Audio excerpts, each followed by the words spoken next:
Bueno, estamos acá en La Obradora, como verán, estamos en el contexto de una cocina, estamos iniciando un ciclo desde Mundo Alimento y desde Hablar la Palabra de conversaciones que nos competen, que nos importan. Somos personas que tenemos ganas de activar políticamente y que muchas veces no tenemos representación en los medios de comunicación, nuestra voz no tiene representación y estamos asumiendo lo que somos. Estamos en una cocina, en el conurbano, en Aedo, somos acá quienes estamos en esta ronda moronenses. Y queremos participar de esta conversación que se está dando a nivel público de la ley de extranjerización de la tierra y también de la ley de falsas denuncias.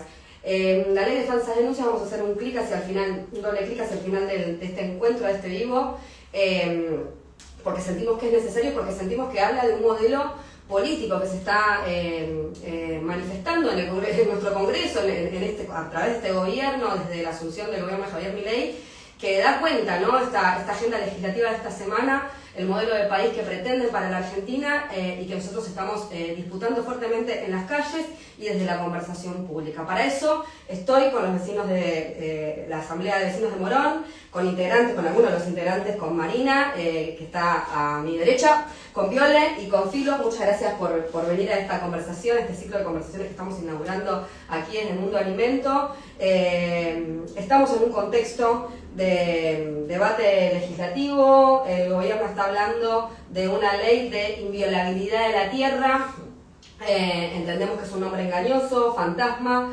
para seguir profundizando algo que ya está ocurriendo en nuestro país, que tiene que ver con la extranjerización del suelo argentino, principalmente con los enclaves de recursos estratégicos, es decir, un proceso de neocolonización. Están los investigadores del Observatorio de Tierras haciendo un gran trabajo en este sentido de difusión y de participación política y pública para que sepamos acerca de lo que está ocurriendo. Pueden entrar en el Observatorio de Tierras.ar y pueden ver el mapeo que contrasta varias dimensiones de esta complejidad que tiene que ver con entregar nuestros territorios.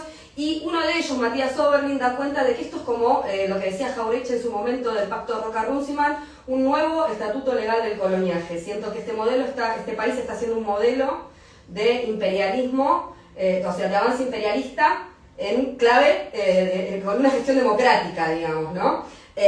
¿Cómo ve la Asamblea de Vecinos de Morón, cómo ve Marina, cómo ve Viole, quien quiera tomar la palabra, este contexto actual?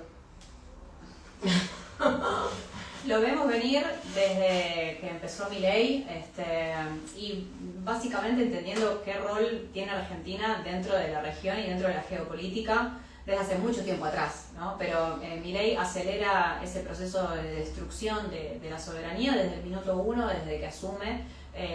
Esta ley también es una ley ómnibus, que fue una de las primeras que impulsó, en donde había un montón de consignas y de retrocesos que se daban todos juntos. Esa ley tuvo mucha pelea, se tuvo que postergar justamente por la pelea que se le dio en su momento, que después se terminó convirtiendo en la ley bases. Y la implementación del RIGI. Ahora redoblan la apuesta con el visitante estrella Peter Thiel y quieren otorgarle un super RIGI. Creo que lo que nosotros podemos desarmar de todo esto o pensar desde nuestro lugar tiene más que ver con cómo enfrentar a este gran monstruo, cómo organizarnos, cómo ver el vehículo posible para estar en la pulseada, ¿no? Y que el pesimismo no nos coma el alma, porque es una época muy oscura en ese sentido. La oposición, el peronismo, digamos, de los sectores tradicionales de la política han dejado un espacio vacío muy importante, y son quienes transan, quienes le permiten a Milei que avance en todo el territorio, con su programa completamente antipueblo, ¿no? Y las asambleas hemos surgido en ese fuego, en entender de que si uno no pone el cuerpo, no lo pone nadie por vos. Y ahora estamos justamente frente a un nuevo escenario. El jueves tenemos que lograr la masividad, lo venimos intentando, moviéndonos, agitándonos de todos lados. De hecho, la asamblea ahora como se vuelve a fortalecer, a partir de todo este gran ataque. Se tiró la batiseñal y... Claro, aparecemos todos.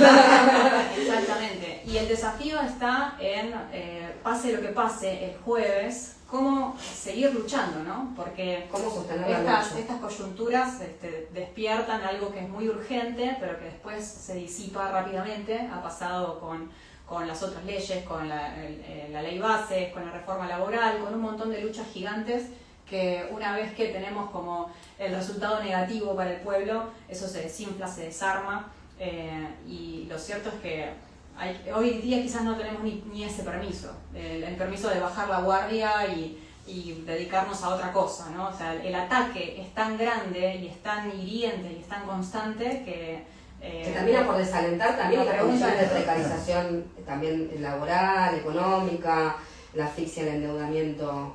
El nivel de endeudamiento de las familias también hace que se desorganice un poco la cosa. Los argumentos que presenta el gobierno en relación a la discusión de esta ley o a la profundización de la extranjerización que ya está de facto ocurriendo es atraer inversiones, brindar seguridad jurídica y eliminar restricciones para favorecer el desarrollo económico.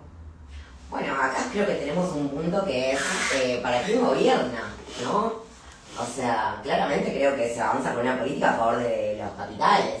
No es una política a favor de los trabajadores, no estaba fortaleciendo los puestos de trabajo o incentivándolos, no va por ahí. El tema es el extractivismo, no solamente de los bienes comunes, naturales, sino de la entrega de los recursos estratégicos de nuestro país, a manos de quién, ¿no? De los imperialismos que están en este momento. Y bueno, y más allá de que pueda traer inversiones, digo, ¿cuál es el punto hasta dónde somos capaces de entregar por esas inversiones, no? Porque tenemos un montón de recursos y de bienes, las rutas estratégicas, los espacios fronterizos, el agua dulce, digo, tenemos más de 13 provincias en acuerdo con Mecorot, ¿no? Entonces, bueno, ¿qué estamos entregando? ¿Estamos entregando territorio, nada más tierras? No, estamos entregando una serie de recursos, de bienes comunes, que ponen en juego la soberanía del país, básicamente. Sí, a mí lo que me preocupa es que el modelo económico sea entregar algo que no vamos a poder renovar y que no vamos a poder recuperar si se usa eso como una forma de recaudación y de promoción de recaudación de recursos. O sea, si no se piensa en un modelo de desarrollo industrial, no se piensa en un modelo, se entrega lo último que es la propiedad inalienable de la tierra, que la tenemos garantizada por la Constitución Nacional, y nunca se habla de los que no tienen acceso a la tierra, porque sí se la van a dar a Benetton, sí se la dan a Lewis, pero quien no, cuando se trata de quizás generar algún plan o proyecto para las clases populares, no, es un problema. De eso no hay nada, exactamente, pero vos te referías al título pomposo que tiene la inviolabilidad de la propiedad privada, y en realidad eso ya está contemplado por la ley. Digamos, la propiedad privada de por sí es inviolable. Acá se está hablando de otras cosas. Y bueno, y también desnuda el carácter parasitario que tiene toda la burguesía y toda la casta, como la llamó Milei en su momento, que son incapaces de desarrollar un proyecto que sea realmente en beneficio del pueblo. Digamos, está todo girando alrededor de los capitales, y es lo único que interesa. Tenemos esa fascinación, parece, como nación o como país, de ir siempre atrás del dinero y no preocuparnos por cosas tan elementales como, por ejemplo, el estudio, que podamos tener estudio, que podamos tener salud pública, que los jubilados lleguen bien, que tengan con dignidad, que puedan disfrutar de sus familias, de sus nietos, como yo soy un abuelo, así que sí, también lo digo. Julia estaba diciendo que nos tenemos que contener en nuestros gastos porque somos unos atrevidos y por eso estamos endeudados. Sí, los voceros del gobierno. Es increíble que tengamos que comprar alimentos con la tarjeta de crédito, hasta ese punto hemos llegado, ¿no? Bueno, en esto que les traía, ¿no?, a colación este investigador que es historiador, Matías Oberlin, entre otros investigadores que generaron este observatorio de tierras también acá se entiende, ¿no?, el ataque al CONICET, ¿no? O sea, esto es un ejemplo bien emblemático de la tarea que vienen dando los científicos en pos de la defensa de la investigación y de la ciencia argentina, y él plantean esto de este Estatuto Legal del Coloniaje que se edifica sobre 4 pilares que tienen que ver con el industricidio y el abaratamiento de la mano de obra, la entrega de recursos naturales, que acá es donde entra la modificación de la ley de tierras, que no es solo la modificación de la ley de tierras, sino también la ley de manejos del fuego, la ley de glaciares, se derogó el relevamiento que se hacía a las comunidades indígenas, y una profundización del modelo extractivo. El tercer pilar de los que ellos dan cuenta es esto que traía Viola al comienzo de la conversación, que tiene que ver con los beneficios extraordinarios a grandes capitales, RIGI, SuperRIGI, exenciones impositivas, prioridad para grandes inversiones y el debilitamiento de las capacidades estatales. Esto evidencia un plan sistemático: ataque al CONICET, universidad pública, vialidad nacional, parques nacionales, servicio meteorológico y Comisión Nacional de Energía Atómica, el SENAE. Cosas que costaron años edificar y sostener. Hay algunos bichos para los cuales la construcción y la destrucción son iguales, dice la canción de Gustavo Pena. Y para esta gente la construcción y la destrucción es igual, porque en definitiva nos están gobernando personas que no son argentinas, por decirlo de alguna manera bien concreta, ¿viste? Este gobierno no tiene otro interés que no sea el de reventar para su propio beneficio toda la riqueza argentina. Y la pregunta es, o sea, ante esta caracterización es, ¿qué es lo que es verdaderamente nuestro, más allá de el mito de la nación, el mito de la soberanía? Y acá son conclusiones que quizás son muy tristes de tomar, son muy difíciles de tomar para las personas que vivimos el día a día y que en esta pulseada estamos perdiendo salarios, estamos perdiendo comunidades, estamos perdiendo vacaciones, estamos perdiendo la posibilidad de sentir realmente que ese país que te contaban en la escuela que era tuyo es efectivamente tuyo, ¿no? Lo cual, cuando te tenés que preparar para eso, también te tenés que prepararte para dar una pelea muy grande. Y la soberanía, al día de hoy, esto es muy ejemplar, ¿no? Como todo lo que hace el gobierno es quitarte la alfombra de abajo de los pies, ¿no? Eso que pensabas que era tuyo, ya no. Entonces, eso que pensabas que estaba garantizado, ya no. Entonces, lo que ocurre acá es que la lucha que tenemos que dar es una lucha por nuestra propia vida. O sea, se vuelve algo, Serrat decía en esa canción, entre esos tipos y yo hay algo personal, ¿no? Porque se están metiendo con cosas que ninguna persona que tuvieras acá al lado se metería, sin pensar que nos vamos a ir a las manos, ¿entendés? O sea, viene Milei acá a querer sacarme lo que tengo en el bolsillo y nos vamos a las manos, de mínimo, ¿entendés? Entonces ese nivel de algún modo de reacción violenta y de reacción de defensa, ¿no?, real y concreta de lo que es mío y me pertenece y que no cualquiera me va a venir a sacar, es algo que como pueblo tenemos que empezar a ejercitar. Hay una gran dificultad que es cómo se están manejando las fuerzas represivas bajo la dirección de Bullrich en su momento, y después, ahora no me acuerdo quién está a cargo, pero la policía de Jorge Macri, que está reprimiendo a la gente que sale a festejar porque Argentina ganó. No solamente eso, también hay un disciplinamiento los enorme. Los que pegan en los subtes, o sea, diciendo menos manteros, más seguridad, la línea que arman con el conurbano para diferenciar, en la General Paz, para diferenciar tipo la civilización de la barbarie. Claro. O sea, viene con todo. Viene con toda una batalla. Hay una implementación de esa violencia que cada vez es más descarnada y que el Estado hoy día no tiene el carácter de disfrazar su rol represivo. Y eso es algo que nosotros desde la lucha tenemos que poder verlo, tenemos que poder estar preparados. Hoy veía un video de la lucha en Corea del Sur, me imagino que en Corea del Sur, porque en Corea del Norte no sé, te moves y te disparan, o sea, hay una dictadura muy fuerte en Corea del Norte, pero en Corea del Sur los tipos preparados con cascos, o sea, un montón de implementación de forma de recursos materiales para que la protesta en la calle también tenga una resistencia, y que se vean que no solamente que es un pueblo que está alerta, sino que es un pueblo que está organizado. Es necesario pasar a ese plano, ¿no? Como a esa instancia. Porque la política tradicional no está funcionando.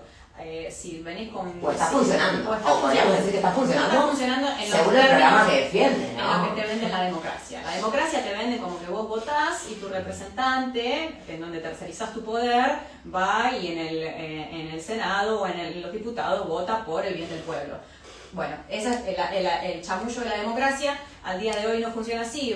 Viene BlackRock con 5 palos verdes y te compra a todos los diputados que te tengan que comprar uno por uno, así con la plata arriba de la mesa. Entonces, el pueblo quedó completamente en bolas de sus representantes tradicionales y de pensar creativamente cómo nos salimos de esta. Porque Sí, se nos va la que vida. tenés algún tipo de injerencia, porque no sé si todo el mundo, lamentablemente, y esto es algo en lo que yo vengo pensando un montón, tiene dimensión de la injerencia que tiene en esto de que ha logrado el neoliberalismo a través de sus discursos de meritocracia, en las redes sociales, también la virtualización de la vida, ¿no?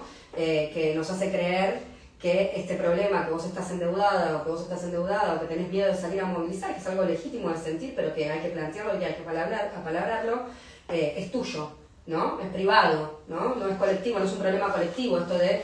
Creo que es el gran triunfo del neoliberalismo haber privatizado las crisis personales que son en realidad colectivas y que reflejan un problema de época. Y que se deberían resolver colectivamente, además, estas cuestiones. Bueno, pero hay un tema que no estamos mencionando, que es claramente que no hay posibilidades de salir para mucha gente por la falta de acompañamiento de las centrales sindicales, ¿no? O sea, estamos en una etapa donde la gente está con pluriempleo, sin tiempo, completamente agotada, endeudada hasta la nuca. Entonces, en ese contexto, vos me hablas de una movilización a las 12 del mediodía o a las 5 de la tarde, y es bastante difícil configurar. Tiene que ser muy movilizante para que la gente quiera ir. Me acuerdo de la reforma laboral que estuvimos presentes, se llamó movilización sin paro. O sea, como si no nos diéramos todo de cuenta que es una maniobra política, y no completamos la plaza de los 2 congresos ni por la mitad. Entonces, era una reforma que nos competía a todos en este país, a toda la clase trabajadora, y sin embargo, y todos estaban movilizados por eso, pero no había posibilidades de salir, porque el pluriempleo es una realidad en este momento. La precarización y el pluriempleo, más que nada se da mucho en la salud, por ejemplo, es el ejemplo creo que más claro que tenemos, pero también la docencia se da también con la gente que hace, bueno, la docencia, el caso del docente que de noche hacía Uber, Cristian, bueno, fue asesinado por un policía. Ahí tenemos un claro ejemplo de precarización emergente en todos social. lados. O sea, la policía... Por un policía también con También precarizado porque el tipo ¿no? salía a robar, o sea... Entonces, bueno, muy... Horrible. Sí. Horrible. David, yo quería volver un poco sobre lo que decía de las fuerzas de seguridad. Esto, yo viví épocas del 70, del 76, tengo algunos añitos, y en aquel entonces hablábamos de un ejército de ocupación. Digamos, para nosotros el ejército que tenía el poder en Argentina, las Fuerzas Armadas, nosotros la nombrábamos como ejército de ocupación. Esto es lo mismo, digamos, es un ejército que continuamente nos está apaleando, nos está persiguiendo. Ya, bueno, en Capital Federal ya la persecución a los manteros, a un vendedor de paltas, al decir que de la provincia a Capital en ciertos momentos no pueden entrar, nos restringen el ingreso a nuestro propio país. El derecho a circular por nuestro propio país. Bueno, todas esas cosas realmente muestran un estado de situación que es preocupante, sí, que se está organizando, que nos tienen que alarmar. Y en otro tema, pienso que el jueves va a haber una movilización importante, porque este tema es muy sensible. Creo que está la gente receptiva con este tema y es posible que tengamos una buena convocatoria. Sí. Sabes que cuando yo le traía esto de cómo se va armando cada vez más las Fuerzas Armadas en términos de tener más elementos para defenderse, me acordé del documental que vimos de Norma Pla y cómo la policía vestía de otra forma en aquella época, y cómo, si bien los jubilados son los únicos que están dando la resistencia sistemáticamente y constantemente todos los miércoles en el Congreso, primero que tenían un acompañamiento un poco más numeroso que el que tienen ahora, y era bastante más virulento la confrontación. Yo creo que la agudización de este plan, que como hablábamos previo a arrancar el vivo, se termina por instalar en la última dictadura militar, este modelo de transferencia de ingresos a los capitales. Industricidio. Sí, el industricidio, la transnacionalización, este modelo de acumulación y concentración de capital. Se termina por implementar en la última dictadura militar, y la cuestión financiera, ¿no? La especulación más que la productividad. Con Menem tuvo un subidón, sí. Y yo siento que estaría compitiendo por el golpe de gracia, Sí. porque la soberanía o la tierra es lo último que se negocia en un país que es inteligente y que tiene un modelo económico, digamos, ningún país tiene este modelo, esta ley, que quiero un poquito contarles de qué se trata en las escalas, ¿no? La reforma en la actualidad de la ley 26.737 establece límites en 3 escalas a nivel nacional, provincial y departamental, es del 15% en todos los niveles, y el límite aproximado de 1.000 hectáreas en las zonas núcleo, que son las tierras agrícolas de mayor productividad en Argentina, norte de la provincia de Santa Fe, sur de Santa Fe, sudeste de Córdoba. Hay restricciones sobre lagos, ríos, espejos de agua, ¿no? Básico. Límites para evitar que una sola nacionalidad concentre la totalidad de las tierras, y en las negociaciones actuales se discute elevar este límite provincial por una propuesta, si no estoy mal informada, de Bullrich, al 25%, pero sobre todo, y esto es lo que dicen los especialistas, los investigadores del CONICET, que es lo que hay que prestar atención, es al límite departamental, que eso no se negoció y quieren levantar ese límite departamental.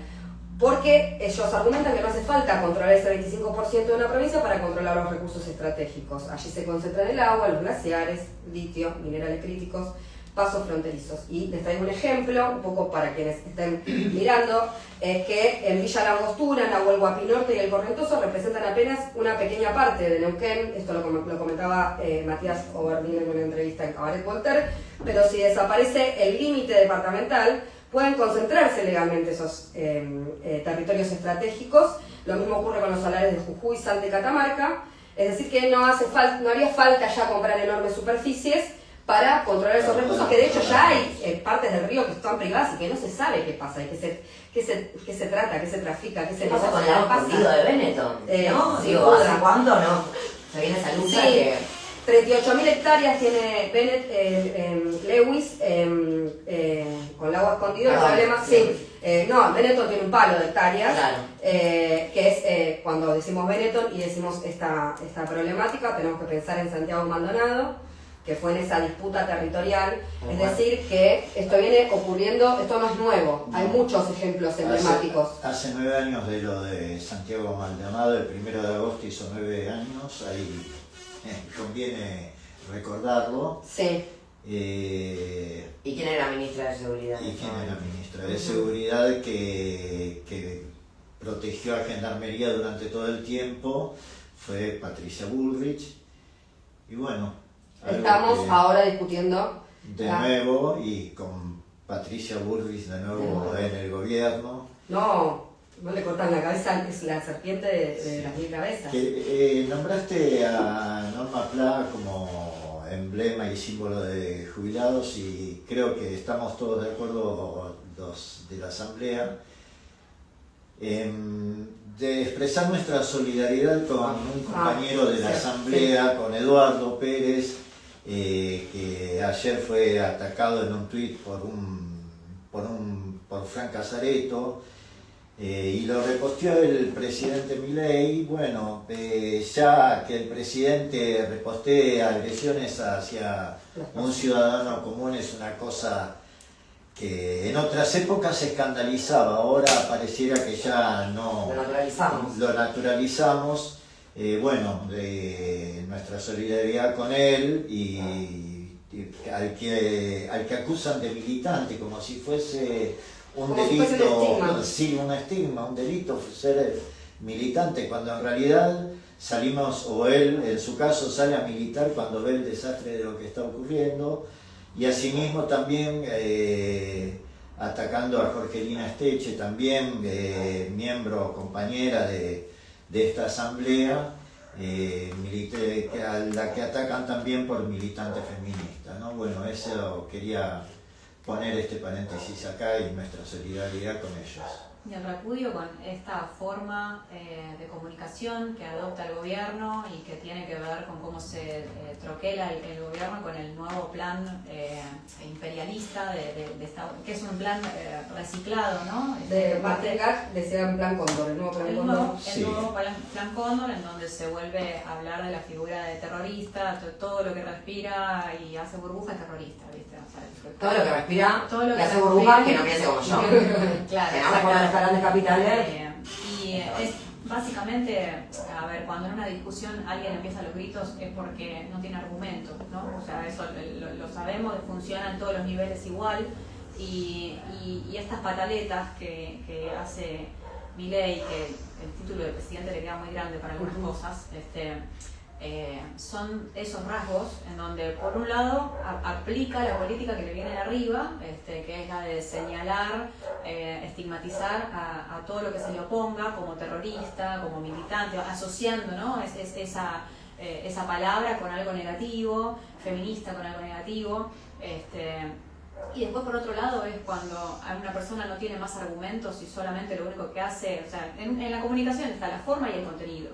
Cuando ya no puedes discutir contenido, te vas a ensuciar la forma. Y eso es lo que hizo este muchacho cuando atacó a Edu en Crónica en vivo. Lo único que hacía era bardearlo a él personalmente, deslegitimarlo, decir, no, pero vos sos un jubilado, sos un farsante, digamos, le decía de alguna manera. Personas que no saben quién sos y lo único que hacen es atacar porque funciona para los medios, porque da bite, porque... Esa es la batalla cultural, andamos, ¿no? Sí, esta forma. Sí, y también es política y es bien material, y es bien concreta, o sea, se desprende de lo cultural, arranca por ahí, pero tiene la intención de llenarnos de miedo a quienes estamos acompañando. Primero a las personas que se ponen en primer plano, y quienes queremos tener una voz, quienes queremos tener una participación, y no tenemos que dejar pasar eso, porque nos atacan de todos lados y lo último que nos queda, en definitiva, es la tierra y el honor, ¿no? Y vivir luchando por lo que corresponde, por la justicia, por el bien común, no nos lo puede quitar nadie. Ese gusto por la vida, ¿no? Por hacer lo que nuestra conciencia, que es una conciencia trabajadora, que es una conciencia de clase, que es una conciencia feminista, que es una conciencia que quiere y cuida la tierra, que quiere que el futuro sea de nuestras próximas generaciones, esa conciencia no puede retroceder, porque en eso se nos va la vida, pero la vida íntima, la vida del corazón, no la vida solamente del cuerpo que se expone en una batalla, ¿no? Sí, para la sociedad. No morir es seguir luchando. Así que, bueno, el orgullo por un compañero como Edu, por una compañera como Jorge, que siempre se ponen al frente de ser embajadores de la voz del pueblo. Sí, y acerca de ser embajadores de la voz del pueblo, traíamos a Santiago Maldonado y también quería traer al Malón de la Paz, lo habíamos estado también comentando previo a ingresar a esta reunión, porque siempre, digamos, son sistemáticamente invisibilizados su lucha. Yo les comentaba acá a los compañeros de la Asamblea que recordé, tratando de buscar un hilo conductor para esta conversación, el Encuentro Plurinacional de Mujeres en Bariloche en 2023, y disidencias por supuesto, y se hizo un juicio popular a los ecocidas, al lado de la estatua de Roca, que se le montó un cultrún arriba. Fue muy emocionante participar de esa conversación. Yo estuve como espectadora y estuvieron referentas, quienes estuvieron ahí seguramente lo recordarán, de muchos lugares de Latinoamérica, también de Argentina, y comunidades originarias y no originarias, dando testimonio de estos cuerpos que están en el territorio, en el enclave estratégico, como quienes apagan los incendios de la Patagonia cuando ocurren, y dando cuenta del dolor que eso supone, de la indignidad de tener que migrar, que se la pasan migrando porque los echan, del trato que dan estos terratenientes a las personas que tienen derechos ancestrales sobre esa tierra, que ha sido reconocido por el Estado, y que hoy este gobierno también está atacando eso, como si ya no estuvieran lo suficientemente atacados. También recomiendo mucho ver la película de Lucrecia Martel, Nuestra Tierra, que da cuenta de un juicio que ocurre con el asesinato de un líder de una comunidad, que está muy bien contado y narrado, porque ella firma el juicio sobre ese evento, que terminan por ganar, pero ahí se ve todo el racismo, es un ejemplo también muy emblemático de cómo funciona esta sociedad, ¿no? Cómo aquello que es la otredad, como lo que hace Milei con las mujeres, ¿no? con las feminidades o con las diversidades. Eso también da cuenta, creo que lo que decía Viole, de una agenda, ¿no? Todos los que queremos recuperar la voz, que queremos poner la voz, que visibilizamos las desigualdades estructurales que este sistema propone en su fase más aguda, bueno, es atacado, es deslegitimado, es violentado, y me parecía como importante mencionar el Malón de la Paz, que en 2023, en esta reforma que quiso hacer Gerardo Morales, vino desde Jujuy hasta acá, movilizando, y que fueron echados una vez que ellos ya habían decidido levantar el acampe. Pero bueno, tenemos un pueblo que históricamente moviliza, sean pueblos originarios, sean docentes. Estamos abandonados, como decía Marina, por digamos, los sindicatos, que son una herramienta clave para la organización de la lucha y la masividad de esa lucha. Pero bueno, ¿qué está haciendo la Asamblea? Esto quería preguntarles. Me estaban comentando algunas acciones que estuvieron llevando adelante en función de visibilizar esta problemática acá en el territorio, en Morón, y con diferentes acciones, imagino. Bueno, la Asamblea tiene una cierta discontinuidad últimamente. Todos estamos con muchísimas cosas, con nuestras tareas. Pero lo que sí tiene es un reflejo muy oportuno, que en estas cuestiones nos convocamos, nos autoconvocamos, nos encontramos para ver cómo organizamos, cómo nos comunicamos, cómo nos acercamos a la gente para plantar pelea en defensa de nuestros derechos y de nuestros territorios, y en pararle la mano al gobierno, porque realmente se puede decir que es un gobierno cipayo, totalmente entreguista, que no está defendiendo nuestros intereses.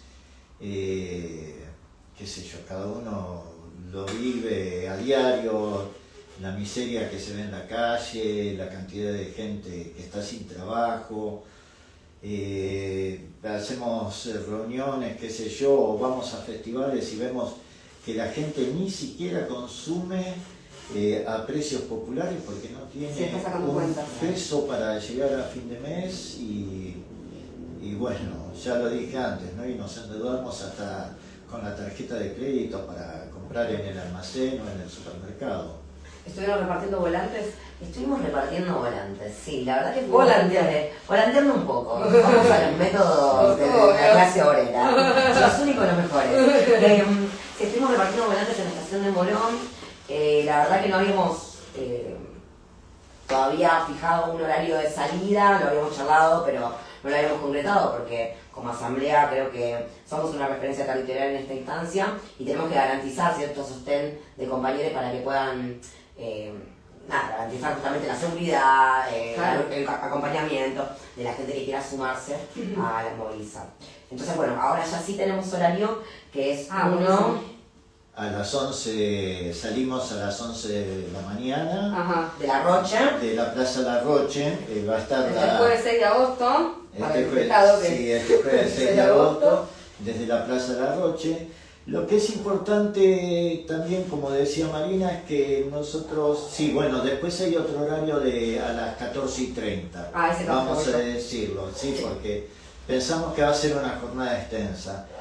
Y después, sí, siempre es importante ir acompañado, ir en una organización. Nosotros ponemos a disposición de todo aquel vecino que quiera participar de venir con nosotros. Hay otros partidos políticos, nosotros no somos de hecho un partido político, aunque sí... Por supuesto, hasta los políticos. Bueno, no, hay compañeros como yo, que somos un partido político, pero la asamblea, porque decimos que es multipartidaria, no apartidaria. O sea, claro, todos somos bienvenidos. Claro, pero destacamos tiene una perspectiva integral, digamos. Claro.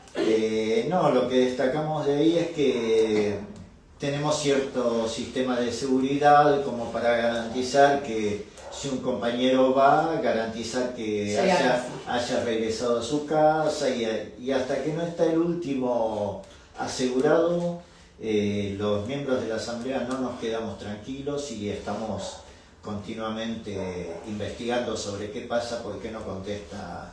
Sí, vos que sos la voz de la experiencia en este equipo que somos, en este grupo. ¿Qué le decís a la gente que tiene miedo a salir a la calle? Que es legítimo sentirlo, yo lo siento a veces cuando salgo a la calle. Es natural. Sí. yo también lo siento. Ujú. A mí me da un poco de miedo salir a la calle, pero bueno, ¿qué vamos a hacer? Si no hacemos algo, nos liquidan, hay que tomarlo así. Tenemos en nuestro país a Mecorot ya dominando el agua de gran parte de la cordillera. La tenemos también como socia en AISA. Ya la calidad del agua ya bajó porque ese es el convenio. Y hay que pensar que Mecorot es una empresa del Estado de Israel. En realidad, se funda Mecorot un año antes que el Estado de Israel, o sea, Claro. casi previa. Pero bueno, pero podemos ver que ha estado haciendo el Estado de Israel en los territorios en donde domina el agua. No quiero entrar demasiado para no salir de lo que... Pero tiene mucho que ver con lo que... Con la soberanía. Con la soberanía, ¿no? Y sobre eso tenemos que prestar atención. Y yo quiero poner otras palabras más, porque hablamos mucho de democracia y qué sé yo. Y yo digo, y vemos el comportamiento que tienen de gobernar por decretos, de apalearnos todos los días. Pero esto no es una dictadura, digamos, no es una dictadura de una clase sobre otra clase, porque a los socialistas o a los marxistas los corren con la expresión dictadura del proletariado. ¿Y esto no es una dictadura de los capitalistas, que nos imponen su parecer a golpes y bastonazos? Además de gases y carros hidrantes y la policía en moto que nos corre.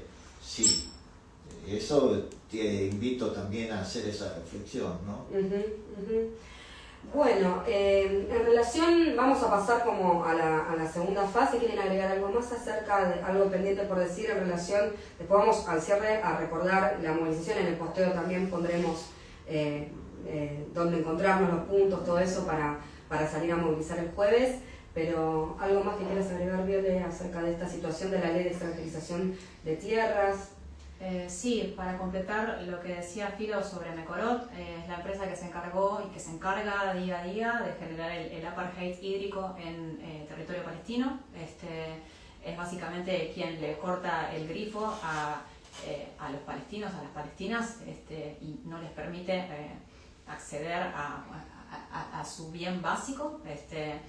Y esa empresa está asesorando a otras empresas acá en Argentina. Esto lo permitió en el 2022 Guado de Pedro, bajo un gobierno, el gobierno del Frente de Todos, y a partir de ahí siguió avanzando la empresa dentro de nuestro país, y es una empresa genocida.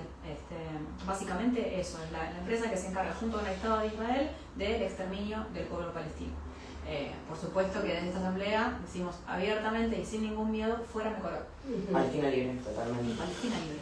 Pero bueno, otra cosa que me gustaría quizás agregar es que nosotros decimos que la política tradicional ha dejado un vacío, ¿no?, de representación, o que ha abandonado, y en realidad creo que responden a obviamente sus propios intereses y que vinieron acompañando a este proyecto de Milei.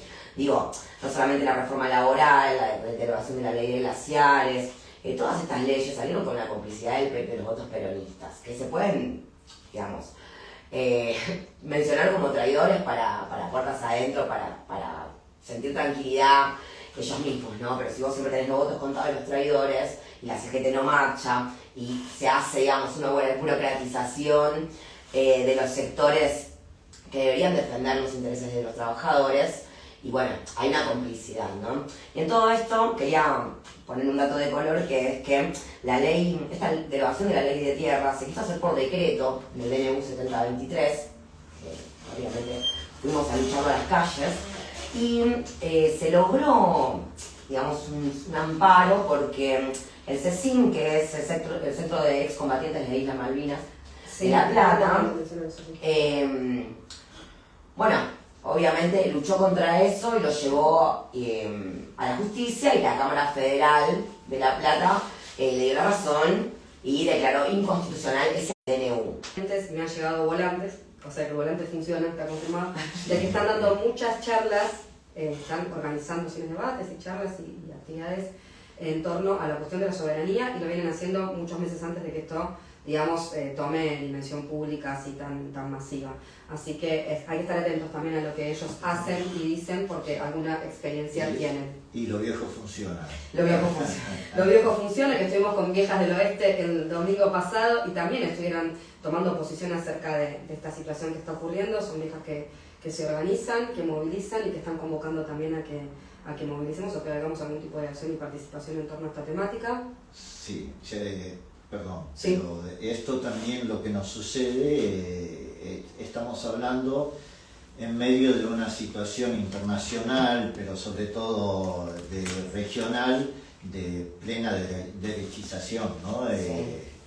Salvo el gobierno de Lula, que más o menos se mantiene ahí, todos los demás gobiernos de la región están cada vez más a la derecha y todo el subcontinente está copado por la derecha. Sí, escuché a una periodista el otro día comentar, a ver si lo puedo transmitir bien, que decía que ella ya no creía en Futurock, no me acuerdo el nombre de la periodista, que ya no creía que se tratara tanto de la discusión de izquierdas o derechas, sino que se trata de, un poco se resume eso, pero digo, de los países con recursos versus el imperio, digamos, como que vienen por los países que tienen recursos que pueden sostener la opulencia de los países que generan, que están edificados sobre el consumo, como todos, porque estamos globalizados, pero digo, Estados Unidos es la gran bestia, y un par de países, China, bueno, ella, digamos, tenía esta mirada, ¿no? Que se trata de, precisamente, adueñarse de estas cosas por una agenda que tiene que ver con la supervivencia de los propios,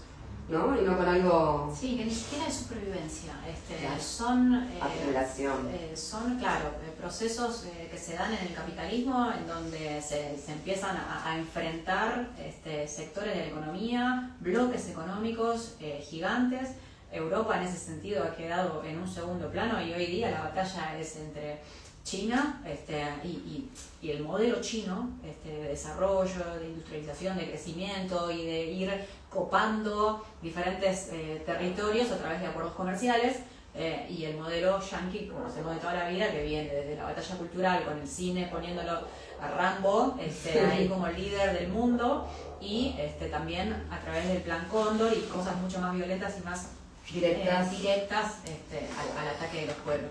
Entonces estamos siendo, digamos, como extras en esa película, en donde los protagonistas en este momento son el gobierno chino, los capitales chinos y los capitales yanquis.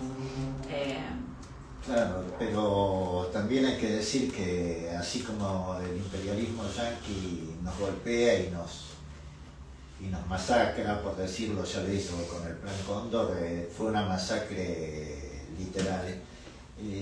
No es que su pueblo tampoco lo esté disfrutando, porque uno ve la miseria que hay en Estados Unidos, la cantidad de gente en la calle, qué sé yo, en Los las Ángeles. adicciones, Sí, el problema Es de para un las crecimiento drogas. nacional de toda la nación. Es para un crecimiento de la gran fortuna y la gran capital. Sí. Acá somos trabajadores contra los capitales. Sí. La lucha de clase, de la histórica lucha de clases. Exacto. La única que existe. Que es internacional y que nos hermana con esa persona que anda deambulando por las calles en medio de Nueva York, y con el chino explotado que no para de trabajar porque su sistema no le permite otra cosa, y el programa de la clase trabajadora es único, es internacional, y como activistas tenemos que poder explicarlo también, para que no terminemos siendo lo que estamos siendo en este momento, que son personajes secundarios de una película y el protagonista son otros. O sea, nosotros, ¿cuál es nuestro propio proyecto? ¿Cómo logramos nuestra propia soberanía? ¿Cómo imponemos nuestra propia manera de organizar el mundo? Que no terminemos siendo como Pedro Rosenblatt, que dice que prefiere a cualquier argentino antes que un trabajador chileno o un uruguayo, ¿no? Entonces, de ahí Por eso defiende el mismo programa que el peronismo. ¿Cuál es el programa que defiende el peronismo? claro, es decir, él mismo que trajo prefiere a Milei antes que un sindicalista, un trabajador chileno o brasilero. Pero si lo prefiere a Milei, también lo prefiere a Videla. Entonces, Entonces, ¿a dónde llegamos? Soplate la cosa. Sí. Bueno, acá, para cerrar con este tema, Rita Segato está diciendo que, anda diciendo por ahí, Sí. que si somos inteligentes, esta es una oportunidad histórica. Sí. Porque la cualidad inherente al poder es la opacidad, y que ahora la estamos viendo de primera línea. Que hay una reconfiguración del poder, una reorganización del poder, y que esa reorganización es más evidente que nunca, y que, digamos, si sabemos enfrentarla, quizás haya una chance, que quizás no vuelva a ocurrir en mucho tiempo. ¿Cómo lo ven ustedes a eso? Y yo me principié las revoluciones, qué sé yo, diría. Un poco, ¿no? En algún momento va a llegar la etapa de la revolución. No quiero hablar de revolución socialista o lo que sea, pero creo que hay un punto de ahogamiento en el cual la gente se tiene que levantar, pero porque ya no queda otra opción, ¿no? La sobreexplotación, la superproducción. Digo, tener 3 trabajos y no llegar a fin de mes. ¿Hasta dónde realmente un cuerpo puede, no? Sin vivir la vida, digamos, de manera personal, la vida íntima, la vida personal de cada uno, porque vivís para que otro se lleve una ganancia. Te volvés en un objeto en vez de un sujeto, o en un sujeto íntegramente productivo. O sea, Sí, no tenés completamente otra razón de ser que no sea la producción. Te alienas, exactamente. Y bueno, entonces eso creo que tiene un límite, o debería tenerlo. Entonces yo confío y creo que eventualmente esta me parece una oportunidad excelente. Y creo que viene reavivada, obviamente, de la excepcional Situación. no, lo que hicieron los jugadores en el partido contra Inglaterra fue una reivindicación que nos infló el pecho a todos. O sea, en este país nos hizo levantar un poco la cabeza, porque venimos de muchos golpes. Sí, de muchos yo golpes. Yo que era raqué enojada con el mundial, terminé arrodillada pidiendo que terminen el partido y llorando con ese triunfo. O sea, no me creía, no me El creía primer partido que que vi por Inglaterra, imagínate. Pero bueno, digo, levantó una reivindicación y que la levanten ellos en ese escenario, que es internacional, como todo el mundo buscando sobre las Malvinas, nos reivindicó una causa de una herida que sigue abierta. Sí, sin duda, porque Yo hay una gran deuda con los veteranos. Yo tengo mucha confianza en la construcción del pueblo argentino. La dictadura fue muy dura, muy dura. Mucha gente desaparecida, muchos amigos muertos. Y duró un suspiro, porque comparada con otros países venían a quedarse para siempre y realmente se los echó. Los militares no podían estar con un uniforme en la calle porque se los escupía, se los insultaba, no podían circular. Una condena. Creo que Una este condena, sigue siendo un consenso. Y estoy eh, considerando que estamos en el 50 aniversario del sí. golpe de Estado y la masividad que tuvo esa convocatoria La del da cuenta 24. de que ahí no hay Sí, una sí. grieta tan por lo menos pronunciada. La hay, pero... En el 2001 volvimos a tener nuevamente un episodio donde echamos a un gobierno hambriador como este, donde estaban los mismos personajes que están ahora en el gobierno, porque estaba Patricia Bullrich, estaba Sturzenegger, estaba Caputo, y en el 2001 se echó este gobierno, el pueblo lo echó.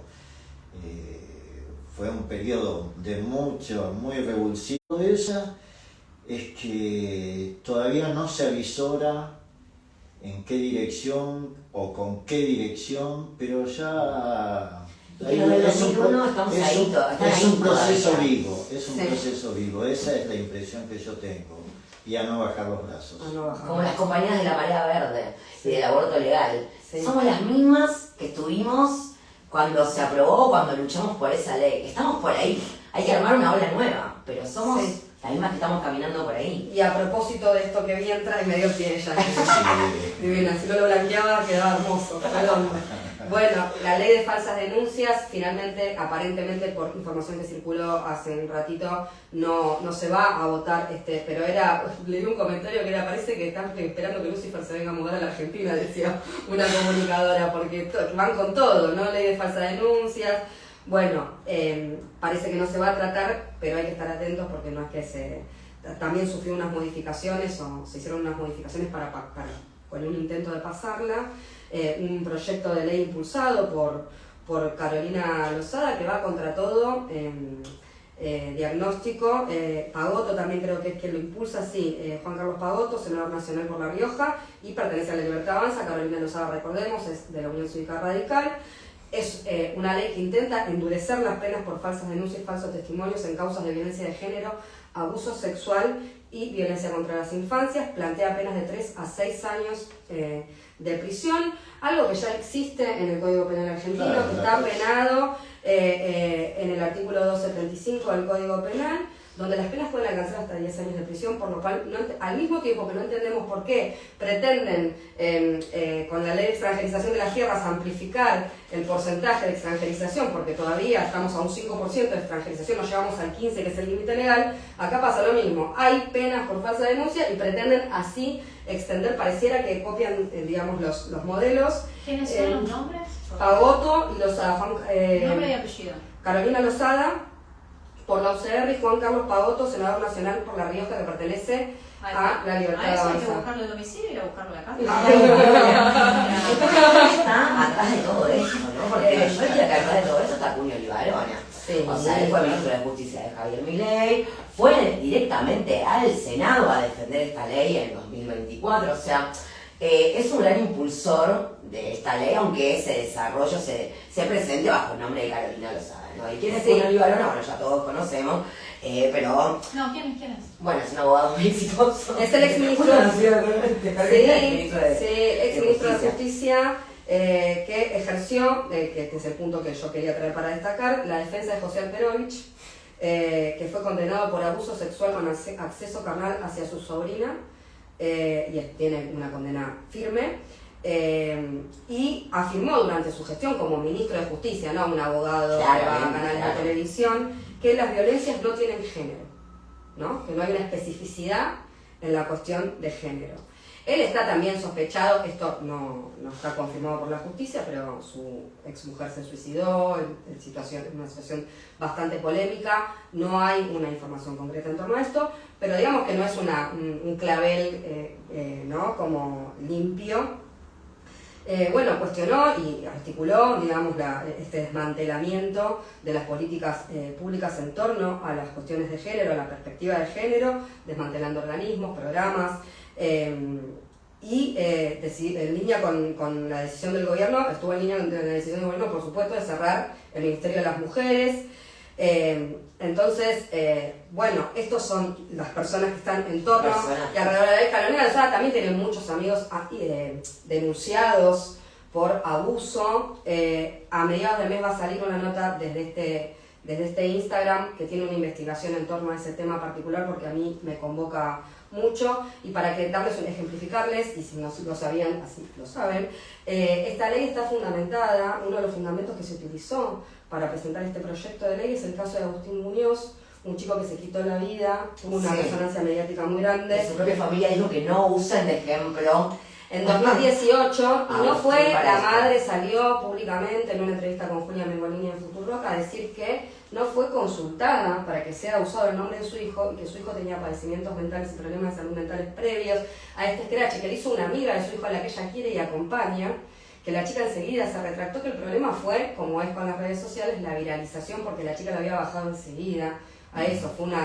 Fue un error, por supuesto, de esta adolescente que quiso tener un gesto negativo hacia su amigo y tomó esta decisión muy equivocada, pero que no fue el desencadenante, y este chico está siendo utilizado como uno de los fundamentos de la ley en la letra, yo lo leí a eso. Entonces, esto lo traigo para dar cuenta de la inconsistencia, ¿no? de cómo está articulado. Silvina Castañeda es su mamá, que manifestó esto públicamente. Y hace poco, porque en esto de que se iba a tratar nuevamente el jueves, estuve mirando un poquito diferentes medios de comunicación. Hay una cobertura de Infobae que es vomitiva, que es vergonzosa, o sea que realmente no tiene fundamentos. Ojo con lo que leemos también, hay que tener mucho cuidado, hay que leer más de un medio de comunicación porque es un problema. Era una columna de opinión, pero una columna de opinión que no tenía estadísticas, que no tenía muy problemática. Pero bueno, la presidenta, recientemente electa creo, del Colegio Público de Abogacía de Capital Federal, Alejandra García, dice que las reformas penales no deberían fundarse en casos de alta repercusión pública, que el verdadero problema sigue siendo el subregistro. Hay estadísticas que dan cuenta de esto, de las violencias hacia las mujeres y disidencias, y que cualquier modificación legislativa debe analizarse con extrema prudencia para no desalentar las denuncias. Tiro un par de estadísticas como para dar cuenta de la situación. El 85% de las víctimas conocía a su agresor, las víctimas de femicidio. En promedio, una mujer es asesinada por día. Hace poco, hoy creo que salió la noticia de una chica de Mar del Plata, que fue citada para una falsa entrevista de trabajo y fue asesinada. La madre fue a denunciar y la policía no atendió el teléfono, digamos. Solo el 10% había realizado denuncia previa. Entonces, hay un subregistro de las violencias, no hay un exceso de denuncia. No significa que no existan las falsas denuncias, nadie está diciendo eso, bueno, pero no son un problema social. No son un problema social que suponga la necesidad de reformar una ley que lo único que va a hacer es amedrentar a las mujeres que intentan denunciar las violencias que reciben, que es lo que busca, es una forma más de disciplinamiento, y quienes han transitado experiencias de violencia de género o de violencia sexual, saben que iniciar un proceso judicial y pasar por todo ese proceso es revictimizante, es violento. Nadie, por lo menos nadie en su sano juicio o en una búsqueda de justicia va a hacer esto gratis. Es muy caro para la salud mental, es muy caro para el bolsillo, porque estamos frente a una justicia patriarcal. Evidentemente, si se da lugar a esto, el sistema es patriarcal, ya lo sabemos. Entonces, bueno, queríamos hacer y mencionar este hincapié, en esta temática, porque bueno, nos compete a todos. Siempre se habla, ¿no? También lo decíamos con Viejas del Oeste el otro día, que las vejeces son cuestiones de viejos, que las maternidades son cuestiones de madre, que la violencia de género es cosa de mujeres, y son problemáticas sociales que deben ser agenda en los medios de comunicación, y es por eso que abrimos este espacio acá para tener esta conversación. ¿Algo que quieran decir acerca de esta cuestión? Yo diría, bueno, que, o sea, ¿qué estadísticas no tenemos? Nosotros tenemos un 30% de mujeres que denuncian, de las cuales, o sea, tenemos o sea, lo que se cree que el 60% no denuncia. Y ese 30% hay un 0,09 de denuncias falsas, lo cual representa para la ONU menos del 1% mundial. La ONU desalentó esta o sea, menos del 1% mundial son las denuncias falsas. Si una estadística del menos del 1% es un tema de agenda para el gobierno y que los jubilados cobren 350 lucas por mes, digo, está desatendido. O sea, es claramente un ataque hacia las mujeres y diversidades, como tantos otros que quisieron poner como presentar el proyecto de ley para la derogación de la ley del aborto, ¿no? Es seguir incitando, o sea, yendo para contra los más vulnerables. Puñol y Varona fue impulsor de la ley de la baja de la imputabilidad, como si eso fuera el verdadero problema de la inseguridad o los crímenes en Argentina. Entonces, siempre se pone el foco sobre el síntoma, sobre los más vulnerables, básicamente, sí, los más vulnerados, o se apunta y se demoniza a un sector minoritario para, digamos, a los grandes chorros como los Macri, los Caputo, las Karina, la del TRE, o Adorni, que está desaparecido en acción. Esos no tienen una ley especial, digo, para que se los juzgue de manera particular, tal cual. Pero bueno, justo vamos sobre la gente que fue abusada, violentada. Son los más débiles. Exactamente. Sí, ahí quisiera, la verdad, no me alcanza esa mirada, o sea, me parece que es justamente al revés, y que tenemos que hacer la práctica de pensarlo exactamente al revés. Si de un 1%, como estamos hablando, sale esta iniciativa, es porque lo que ocurre cuando una mujer denuncia, lo que ocurre cuando la mujer en sociedad denuncia de la forma en la que sea, es que realmente les pega, es que realmente hay un poder que nosotras tenemos, que ejercemos y que tenemos cada vez más el permiso de ejercer, que los lastima. Y por eso se organizan para tratar de amordazar de la forma en la que pueden, patética, porque se cae por todos lados, que no lo hacen por una cuestión de defender a un grupo, sino que lo hacen por agarrarse de ese ejemplo para aleccionar a todas las demás. Entonces, totalmente, en un espejo negativo, a través de esto que están haciendo estos impresentables, podemos analizar y sacar una cuenta de cuál es nuestro poder. Lo mismo que pasa con todas las leyes, o sea, con la reforma laboral, con la ley de glaciares, o sea, a donde quieren atacar es a donde hay poder. Por ende, nuestra manera de verlo no tiene que ser, ay, pobrecitos nosotros o pobrecitas No, nosotras. hay un potencial poder, no hay un poder per se en curso. O sea, porque no hay Claro. organización dada. Porque no hay organización. Porque no hay organización. Cubriéndose las ¿Y por qué espaldas. no hay organización? Porque no somos capaces de percibirnos como un Sujetos. centro político, como un sujeto, como un actor, como un actor o actriz. Como un colectivo. Porque como un colectivo que ejerce y que incide y que imprime su voluntad en la realidad, ¿entendés? Quiero que nos despabilemos urgentemente de eso, porque si no seguimos siendo por reacción a lo otro. Sí, totalmente. Basta, o sea. Bueno, yo agradezco mucho esta aventura que estamos viviendo acá. Está Manu del otro lado chequeando que todo esté saliendo bien. Este espacio, de nuevo, como dijimos al comienzo, es lo que somos. Esto fue una cocina de producción, vino en un espacio de taller de cocina y yo sigo soñando despierta y tratando de materializar mis deseos en un contexto que es muy difícil, pero tal como propone Viol y como propone la Asamblea de Vecinos de Morón, que para mí es de mucha inspiración, ver gente como uno, gente de a pie, gente que labura, gente que intenta llegar a fin de mes, que está angustiada, que tiene problemas, hacerse un tiempo para organizarse y para pensar, y la idea es esta, tener por más pequeña que sea, una representación y un poder de acción acerca de lo que queremos ver en medios de comunicación también. No importa si sos viral, no importa si tenés millones de seguidores, nuestra voz importa y tiene que ser representada, y para eso tenemos que restarle tiempo al ocio, trabajar más a las tareas de cuidado, tenemos que ver cómo nos organizamos. Y me parece que por supuesto que tenemos que considerar nuestra salud mental en eso y cuidar nuestra integridad física, porque también nos toca vivir esta vida y también merecemos disfrutarla, pero al mismo tiempo hay que hacerse tiempo y no rendirse. Y bueno, desde el Mundo Alimento, también nuestro proyecto grupal, queremos promover esa mirada de la vida donde nosotros tenemos un poder de agencia y transformamos la realidad. La otra vez en un programa nos preguntaban, ¿y ustedes cómo se organizan políticamente para llevar este programa adelante? Con este programa llevándolo adelante. Claro. Digo, porque no nos pagan por este programa, porque nos generamos ingresos a partir de este programa, pero creemos que es tomar la palabra, que es algo que tenemos que hacer las feminidades. Nuestro grupo tiene la particularidad de ser todas mujeres.